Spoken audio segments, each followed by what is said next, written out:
नमस्कार दोस्तों, मैं सुनील छैला बिहारी आपको प्रणाम करता हूं। और आज हम लोग यह बात करने वाले हैं कि 8 मई 2023 बिहार की राजनीति और खासकर आनंद मोहन जी, तेजस्वी यादव जी और मनीष कश्यप जी के लिए बहुत ही महत्वपूर्ण दिन है, क्योंकि 8 मई को संभवतः मनीष कश्यप जी को बेल मिलना है। अगर 8 मई को बेल मिल जाता है तो ये मनीष कश्यप जी के प्रशंसकों के लिए बहुत ही शुभ होगा, अच्छी बात होगी। और तेजस्वी यादव जी के ऊपर गुजरात में जो मामला दर्ज हुआ है, जो मानहानि का केस किया गया है, उसका भी 8 मई को डेट है। तो 8 मई को संभवतः यह पता चल पाएगा कि क्या फैसला होता है। इसके फ्लैशबैक में थोड़ा चलेंगे कि तेजस्वी यादव जी ने एक स्टेटमेंट दिया था कि गुजराती ठग, ऐसा उन्होंने कहा था, गुजराती ठग। तो इस पर गुजरातियों ने ऐतराज किया और गुजरात में मामला दर्ज हुआ है।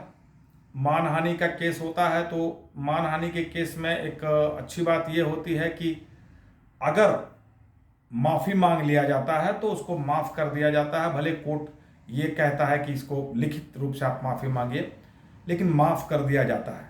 जैसा कि आपने केजरीवाल जी बार बार इस तरह का दोषारोपण करते हैं और बाद में फिर जब मामला दर्ज होता है तो वो माफ़ी मांग लेते हैं। अगर राहुल गांधी जी ने भी माफ़ी मांग लिया होता तो ना वो सजा होती 2 साल की, ना उनकी सदस्यता जाती। तो अभी यहाँ पर देखना पड़ेगा कि तेजस्वी यादव जी का जो मामला है उसमें क्या डिसीजन आता है। और आनंद मोहन जी के केस में भी 8 मई को सुप्रीम कोर्ट से डिसीजन आने वाला है कि वो बाहर रहेंगे या दोबारा उनको फिर अंदर जाना पड़ेगा।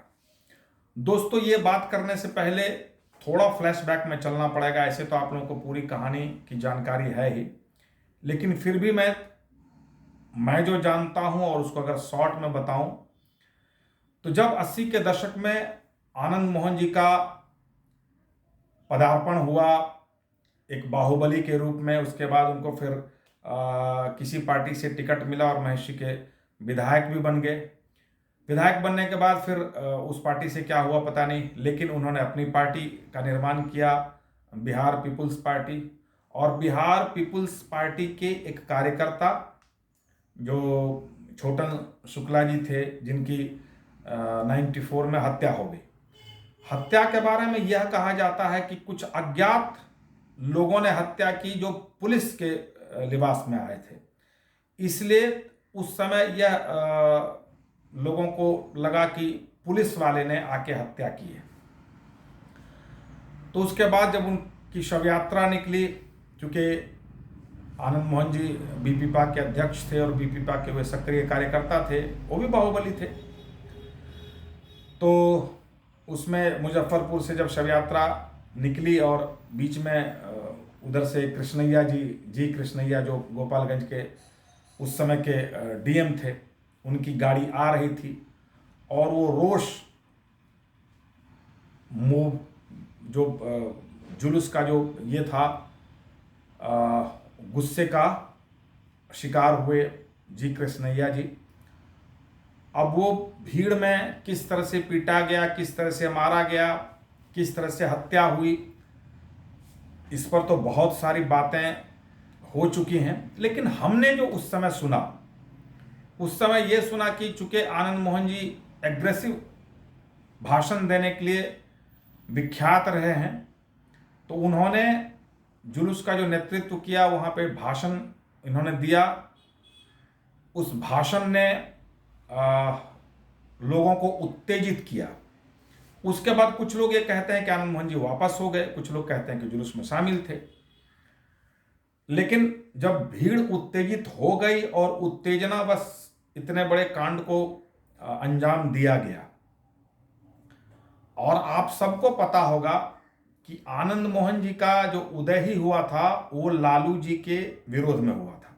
तो लालू जी के घोर विरोधी थे, और जिस समय यह हत्या हुई 94 में, उस समय लालू जी की सरकार थी, लालू जी मुख्यमंत्री थे।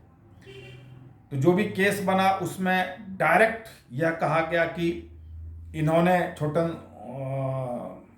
शुक्ला की मौत के बाद इन्होंने भुटकुन शुक्ला को बोला कि फायर झोंक, और फायर किया गया और उनकी हत्या हुई। लेकिन उस समय जो हम लोग सुनते थे, लोग कहते थे कि नहीं नहीं, आनंद मोहन ने भाषण दिया, लोगों को उत्तेजित किया, लेकिन मारने में डायरेक्ट उनका कोई इन्वॉल्वमेंट नहीं है। लेकिन अपना जो हिंदुस्तानी कानून है, अपना जो संविधान है और अपने देश की जो कानून व्यवस्था है, उसमें ऐसा कहा जाता है कि मारने वाला कोई भी हो, अगर किसी ने उन लोगों को, मारने वाले को उत्तेजित किया है, तो मारने वाला जितना दोषी है, उत्तेजित करने वाला भी उतना ही दोषी होता है।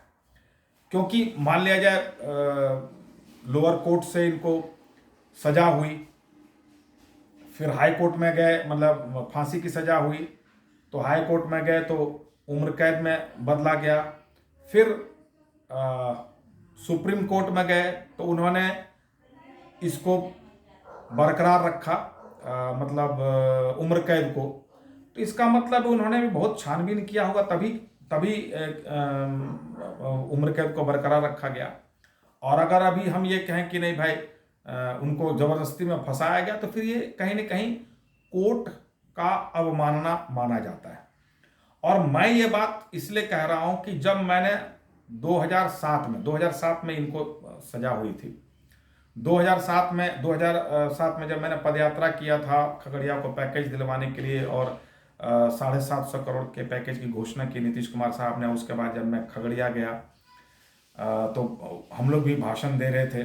मेरा भी भाषण थोड़ा एग्रेसिव होता है, तो उसमें जब मैं एग्रेसिव भाषण दे रहा था, तो उस समय आरजेडी के एक नेता ने, जो उस समय आरजेडी में थे और बहुत पढ़े लिखे भी थे, बल्कि हैं, और लालू जी के सजातीय भी हैं, उन्होंने मेरा भाषण सुन के कहा कि कभी भी एग्रेसिव भाषण नहीं देना चाहिए, क्योंकि भाषण से जो उत्तेजना फैलती है, उस उत्तेजना में अगर पब्लिक कुछ भी बुरा काम कर देती है, बुरे काम को अंजाम देती है, तो उसके लिए वो भाषण देने वाला व्यक्ति भी दोषी होता है।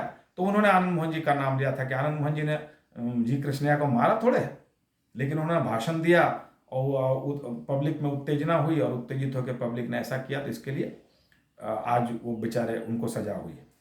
तो खैर हम लोग सुनी सुनाई बात करते हैं। अभी अगर कोर्ट ने सजा दिया तो हम लोग ये मान लेते हैं, या सब लोग ये मानता है कि भाई वो दोषी थे। अब दोषी थे, उम्र कैद की सजा 20 साल की होती है, इनको 14-15 साल के बाद छोड़ दिया गया, जो भी कानून में तब्दीली करके छोड़ दिया गया।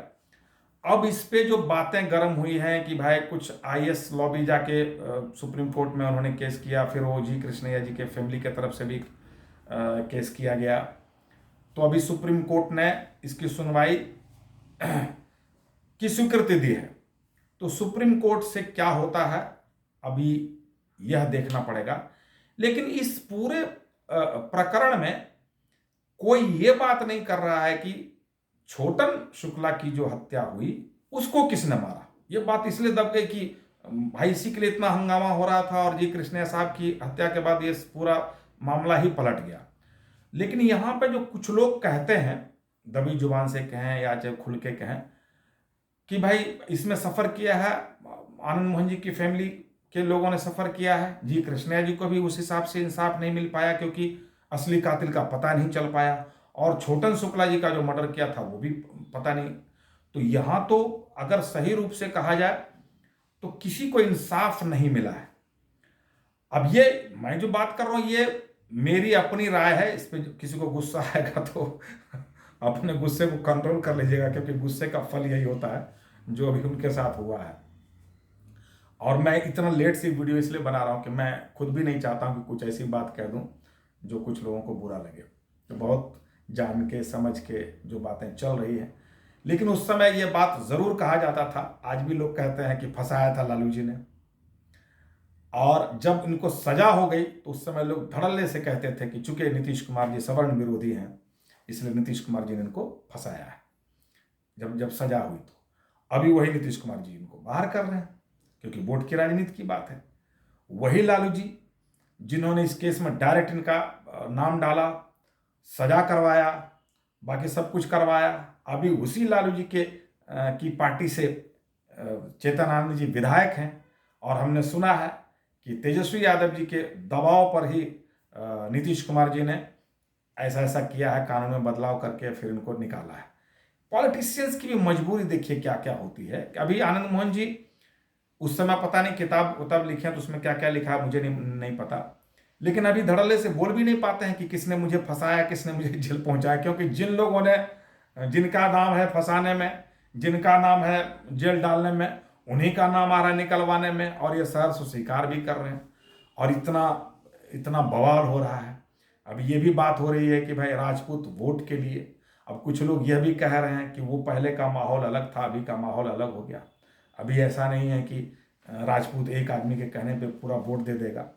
खैर ये सब तो कयासों का बाजार है, देखना पड़ेगा अगले चुनाव में क्या होता है।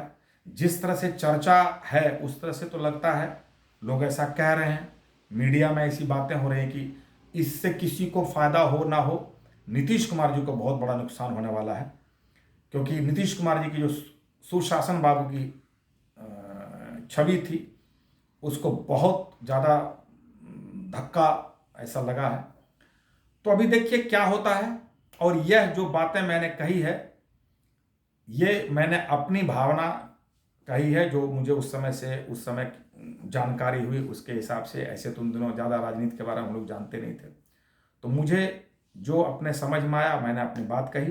किसी को बुरा लगा होगा तो ज़रूर माफ़ कर दीजिएगा और ये सोचिएगा कि ऐसे ही बोलता है कुछ भी बोल के, क्योंकि मुझे मैं तो पॉलिटिशियन हूँ नहीं, मुझे तो बहुत जानकारी है नहीं, लेकिन मुझे सिर्फ एक हिंदुस्तान का जागरूक नागरिक होने के नाते मुझे लगता है कि बहुत संवेदनशील मुद्दा हो या बहुत ऐसा मुद्दा हो जहाँ हमको कुछ बोलना चाहिए तो मैं बोलता हूँ, लेकिन कोशिश ये करता हूँ कि किसी को बुरा ना लगे और कोशिश करता हूँ कि सबसे लास्ट में मैं बोलूँ। अभी मुझे लगता है कि सब लोग बोल चुके, अब मैं बोलूँ। आज 3 तारीख को मैं वीडियो बना रहा हूँ, आज ही चेतनानंद जी की शादी भी है।